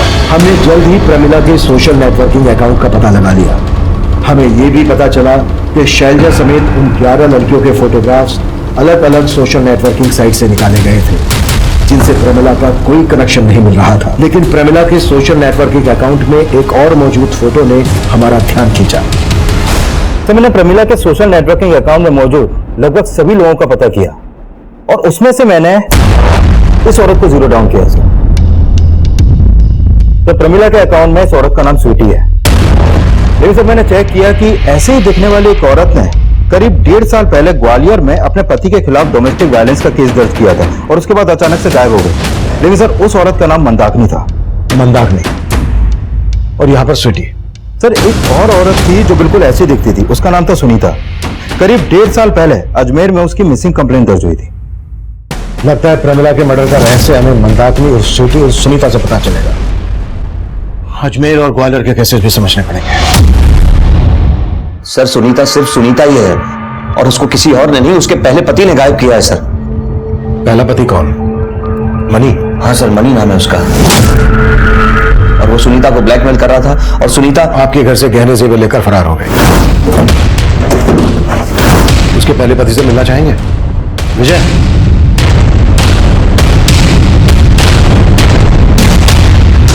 सर ये सुनीता का पति कैसे हो सकता है? सर मैंने तो सर को फोटो दिखाया था। वो फोटो देखा था, लेकिन सुनीता और स्वीटी उर्फ मंदाकिनी का पहला पति यही है जिसने आपसे 1.5 साल पहले सुनीता को झेला। तो सर वो कौन था जो मुझे और सुनीता को ब्लैकमेल कर रहा था? सर अजमेर पुलिस से सुनीता के साथ साथ इस आदमी को भी ढूंढ रही है। सर अजमेर पुलिस ने बताया कि यह आदमी पेशे से वकील है, राकेश नाम है इसका। सर हो सकता है यह आदमी अभी सुनीता के साथ ही हो और यही प्रमिला का वो बॉस हो जिसके बारे में गुल्लू ने बताया था। रहता कहाँ है? सर इसके घर में अभी ताला लगा है, लेकिन जहां पर यह पहले प्रैक्टिस करता था वहां से इसका फोन नंबर मिला है। सर ये नंबर अभी जयपुर में एक्टिव है। गाड़ी निकलो।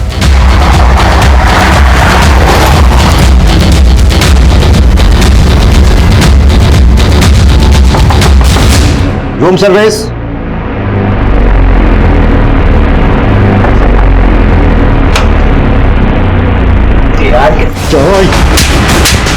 अच्छा लो लेना, लेके चलो। साहब 1.5 साल पहले मेरे पहले पति ने जो कुछ भी मेरे साथ किया उसमें कुछ भी झूठ नहीं था। मैं सच में उससे तंग आ गई थी। वो मुझे बहुत मारता था, इसलिए मैंने उसे छोड़कर दूसरी शादी कर ली। अब ये बोलो कि तुम दोनों का प्रमिला के साथ क्या कनेक्शन था? साहब वो इस क्राइम में हमारे साथ थी। हाँ साहब, कभी कभी ये मेरा नकली पति बनता था तो कभी कभी पतियों को लूटने के लिए मैं प्रमिला का इस्तेमाल करती थी। और फिर मैंने एक दिन अखबार में पढ़ा कि राजस्थान और हरियाणा के आसपास काफी सारे ऐसे इलाके हैं जहाँ पर औरतों की बहुत कमी है और मर्दों की शादियां नहीं हो रही। तो मेरा ये प्लान प्रमिला ने कारगर किया। तो फिर उसको मारा क्यों? नरनौल से भागने के बाद प्रमिला उस बच्चे को उसकी माँ को लौटाने के बाद हमसे दौसा में मिलने आई। दूल्हों को लूटकर पूरे 5 लाख रुपए लाए हो।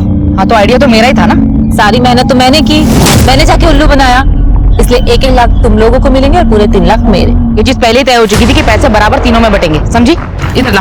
पैसों के बंटवारे को लेकर हम लोगों में झगड़ा हुआ, उसी सब में प्रमिला हमारे हाथों मारी गई। बहुत कर ली धागनेबाजी। अब ये बता अजय और रामलाल को क्यों मारा?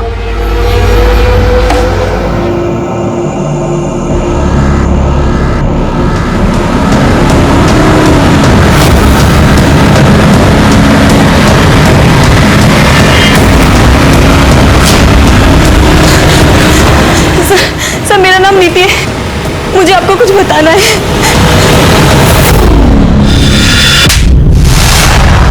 मैंने कहा था तुझसे कि कुछ भी मिला ना तेरे खिलाफ तो छोड़ूंगा नहीं। अब जो जो सच है बता दे, नहीं तो हम अच्छा शुरू। उस छोरे ने मारी छोरी को प्यार में फंसा रखा था।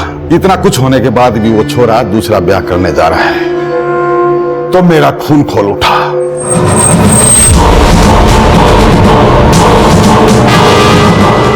मैंने जब अजय को गोली मारी थी रामलाल वहीं पे था, उसने देख लिया, इसलिए उसको मजबूरी मारना पड़ा।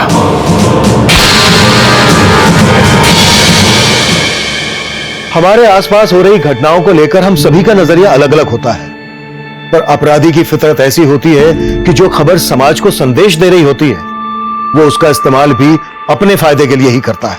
यह वाकई में सच है कि कन्याओं की लगातार हो रही भ्रूण हत्या की वजह से हमारे देश के कई हिस्सों में लड़कियों का अनुपात लड़कों के मुकाबले काफी कम हो गया है।